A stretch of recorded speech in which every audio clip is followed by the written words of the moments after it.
الرحمن الرحيم يا أيها الذين آمنوا إن تنصروا الله ينصركم ويثبت أقدامكم صدق الله العظيم. لمجلس ترنو حاضرینو علماء کرامو ملي تجارانو قومي مخورو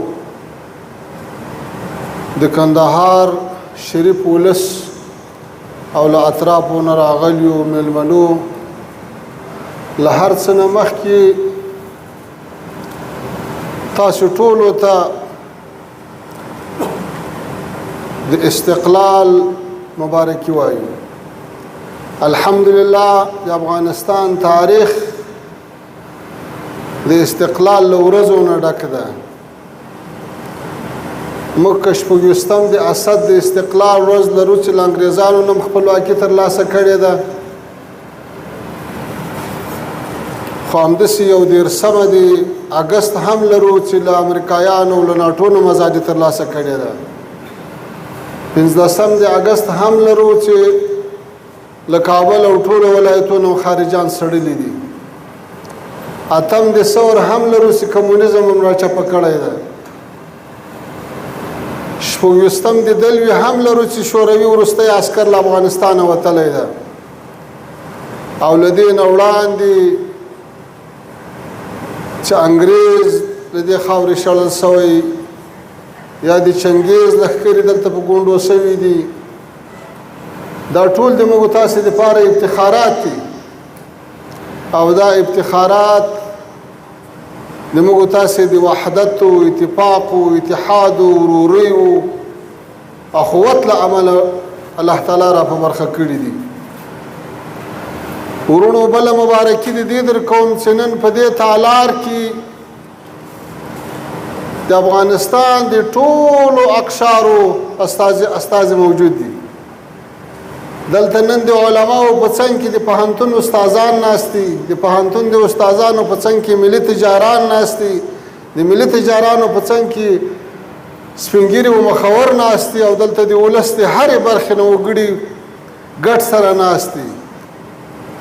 نن افغانستان هغه حالت ته رسېدلی چې نور افغانستان د یوه ګوند یا د یوه تنظیم یا د یوه قشر یا د یوه خاص فکر کور نه ده. افغانستان د ټولو افغانانو کور ده. الله تعالی دې دغه خوږې ورځې په موږ تاسو باندې نه ترخوي. که مشکلات وي هغه به هم لکه مخکې چې ورونو وویل په صبر او ثبات او استقامت باندې به هغو ته هم وږه ورکوو، او الله تعالی به په ټولو برخو کې کامیابي نصیب کوي ان شاء الله تعالی. ورونو چونکې مقررین ډیر دي، وخت کم ده،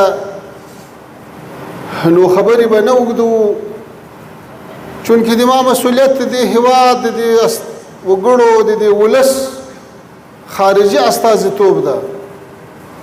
په دې برخه کې د جناب امیرالمؤمنین صاحب او د نورو مشرانو په هدایت شپه ورځ منډې کړي دي، خپل وسم کړی، خواریم کړی د تاسې اواز هم د دنیا هر کونج ته رسولی ده، او الحمدلله اثرات هم مثبت دي. د ډېرو په ذهن کې دا یو سوال چې رسمیت شته که نشته، او رسمیت ولې نشته. دا رسمیت خو یو رسمي نوم دی چې شته یا نشته. مهمه دا ده چې موږ نور افغانستان د اغیارو له شر وساتو، او الحمدلله ساتلی هم ده. موږ له شروع نه یو متوازن سیاست غوره کړی ده.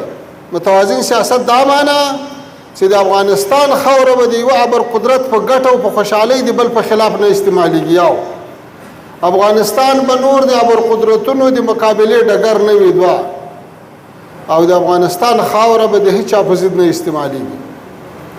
اقتصاد محوره سیاست هم غوره کړی ده.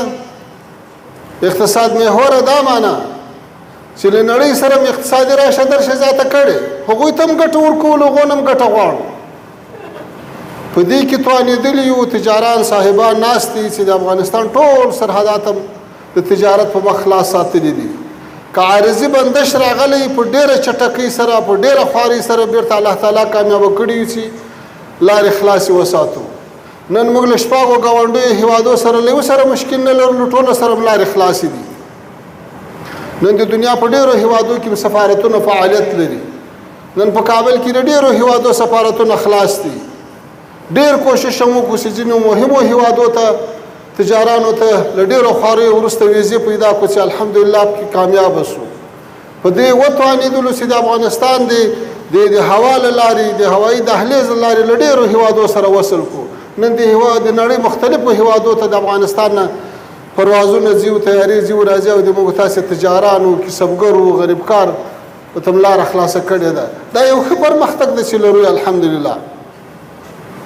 له دې نه علاوه موږ په دې هم وتوانېدو دا جرأت هم الله تعالی راکړو چې له هغه چا سره هم د خبرو په میز کېناستو چا چې 20 کاله جنګ را سره کړی هغوی ته خپل پیغام رسولی هغوی ته د متقابلو اړیکو دعوت ورکړی تر ډېره حده پورې په دې توانېدلي چې د دنیا له شر نه افغانستان وساتو او دا ډېره لویه کامیابي ده. او داسې په حدود د 500 هیوادو کې له موږ تاسو سره 20 کاله جنګېدلي دي. نو دا توقع باید ونه کړو چې دستي د ګلان راباندې وپاشي. هغوی دلته تاوانونه ګاللي دي هغوی انسانان طلب شوي دي هغوی یو تاریخي شکست خوړلی ده هغوی له لویې رسوایۍ سره مخ شوي دي. نو دا توقع باید دستي ونه لرو چې اړیکې د 100% نارمل شي. ولې دا مهمه ده چې نورې له شره محفوظ شو او داسې پرمختګ ولرو چې سوکه هغه نارمل حالت ته سره ورسیږو. په ډېر لنډ وخت کې د افغانستان د حجاجو دپاره کار جوړ شو. په عزت سره ولاړو په عزت سره رالو. نه په ویزه کې مشکل راغی نه په پاسپورټ کې مشکل راغی نه په استوګنه کې مشکل راغی نه په پرواز کې مشکل راغی. دا ټول هغه څه دي چې موږ تاسې قدم په قدم پرمختګونه لرو او دا د ښو اړیکو نتیجه ده چې که ځینې دنیا د لویو قدرتو تر تاثیر ځینې هیوادونه لاندې وي او ظاهره د رسمیت غږ نشي کولی ولې په عمل کې الحمدلله تعامل تر ډېره حده پورې رسمي ده.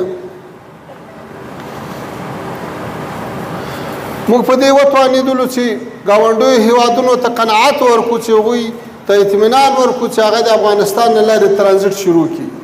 نن د مرکزي اسیا او د جنوبي اسیا ترمنځ عملا تجارت شروع ده ترانزیټ شروع ده په سلهاو موټر او کاروانونه ځي او راځي چې هم د موږ په ګټه ده هم د دوی په ګټه ده.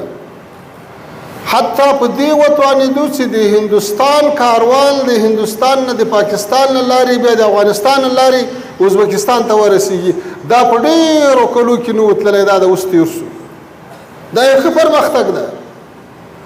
په موږ باندې به دا اعتراض کېدو چې تاسې پاکستان ته لار ورکړې ده چې له ازبکستان سره وصل شي موږ ته ولې لار نه راکوي چې له هندوستان سره وصل شو. دلته تجاران ناست دي موږ مالونه اوس ټول د واګا بندر له لارې روان دي. دا یو ښه پرمختګ ده چې موږ کړی ده.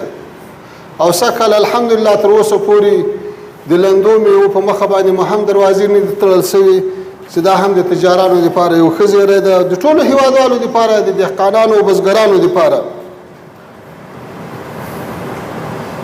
بله خبره ورونو اشاره ورته وکړه چې ټول هیوادوال باید په کور شي.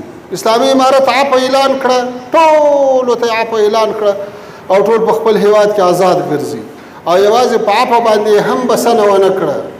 هغه خلک چې تشویش یې لارو له وطنه تللي تښتېدلي په نورو هیوادو کې دي هغو ته یې د 5 وزیرانو په سطحه یو کمیسیون جوړ کړو چې هغو ته یې لار خلاصه کړه چې اوس تاسې هره ورځ اعلانونه اورئ چې هغه هم خپل هیواد ته راځي. په لومړي ځل باندې افغانستان د افغانانو کور شو. پخوا به یوازې هغه چا په دې هیواد کې وخت تېرولی سوی چې د چارواکو به خوښ وو. نن که څوک موږ د نظام سره جوړ دي که نه جوړ دي که د موږ نظام خوښ ده که ناخوښه ده خو هیواد یې خپل هیواد ده. خپل کور خپل کلی خپل پټی خپل هایدرا خپل غم خپل ښادي په ازادۍ سره لمانځلی شي او شرکت کې کولی شي وخت تېرولی شي. دا پابندي په چا نشته چې تا پخوا څه کړي وو څه دې کړي وو. دا ډېره لویه لاسته راوړنه ده. دا باید وساتو. دا یو ډېر لوی افتخار ده چې الله تعالی موږ تاسو ته را په برخه کړو چې د رسول الله صلی الله علیه وسلم هغه مبارک سنت هم راژوندي کړو چې خپلو مخالفینو ته غېږ خلاصه کړه او د دې له برکته نن په ټول هېواد کې امن هم راغلی. تجارانو ته الحمدلله بل اوس د ترانسپورټ یو سړک کس ولي چې دا تجارو خو د ترانسپورټ په برخه کې اوس د موږ د یو موټر کمه خرچه باید چې په لارې مې پوستو ته ورکولې له هراته تر کابله 10,000 روپۍ وي. چې 1000 روپۍ هلته ورکړه 2000 هلته ورکړه 5000 هلته ورکړه نن له هغه مصرف خلاص شو نن له دې خلاص شو چې موږ د خپلو موټرو د خپلو مالو په هکله تشویش ولرو چې په لارې به ضایع سي یا به بند سي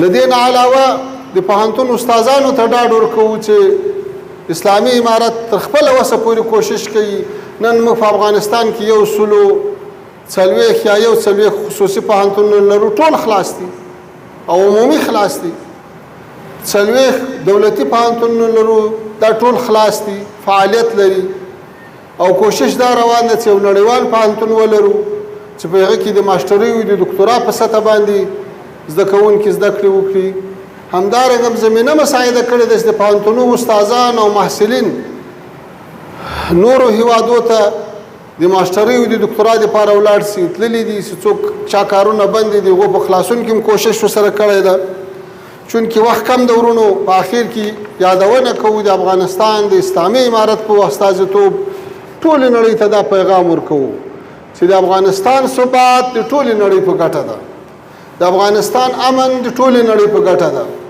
که په افغانستان کې د اسلامي امارت تسلط نه وي دا قوت نه وي نو خو تجربه شوه په افغانستان کې دا 40 کاله څومره تجربې وشوې نه ملل متحد کامیابه شو نه ناټو کامیابه شوه نه امریکا کامیابه شوه نه تنظیمونه کامیابه شو نه د تنظیمو په منځ کې قومي مشران او علما کرام په دې وتوانېدو چې هغه سره جوړ کړي کعبې شریف په منځ کې په هغوی قسمونه وکړو خو عمل ورباندې ونسو نن الحمدلله له بدخشانه تر هراته له هلمنده تر فاریابه امن او امان ده له هیچا پوښتنه نه کېږي چې ته په قوم څوک یې ته د کوم ولایت یې حتی داسې هم پېښه شوه چې یو وخت کې د جنوب خلک شمال ته نه سوی تللی تاسې به ښه په یاد وي د ولسوالۍ خلک ولایت ته نه سوی تللی د کلي خلک ولسوالۍ ته نه سوی تللی دا خو ډېره لرې خبره وه چې څوک د آزاد وګرځي او په سړکو دې مزل وکړي نن چې الله تعالی دا شرایط راوستي دي نو دا د افغانانو هم په ګټه ده د نړیوالو هم په ګټه ده موږ له نړۍ سره مثبتې اړیکې غواړو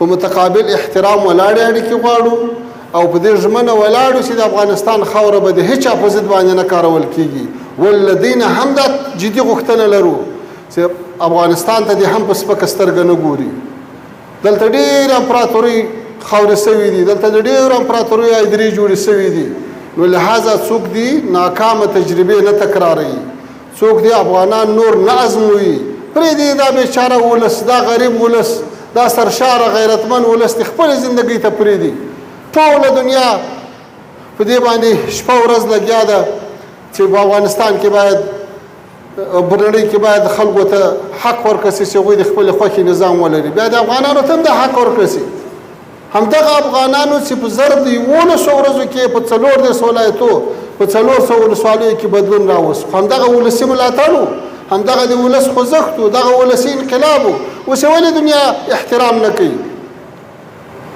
دنیا دې په دې بیچاره ملت باندې خپل فرمایشات نه مني هیله همدا ده چې له موږ سره مثبتې اړیکې ولري موږ د مثبتو اړیکو لاس ورغځولی ده الله تعالی له تاسو ټولو سره ښه وکړي له توجه نه مننه وخت کم ده واخر دعوانا ان الحمد لله رب العالمین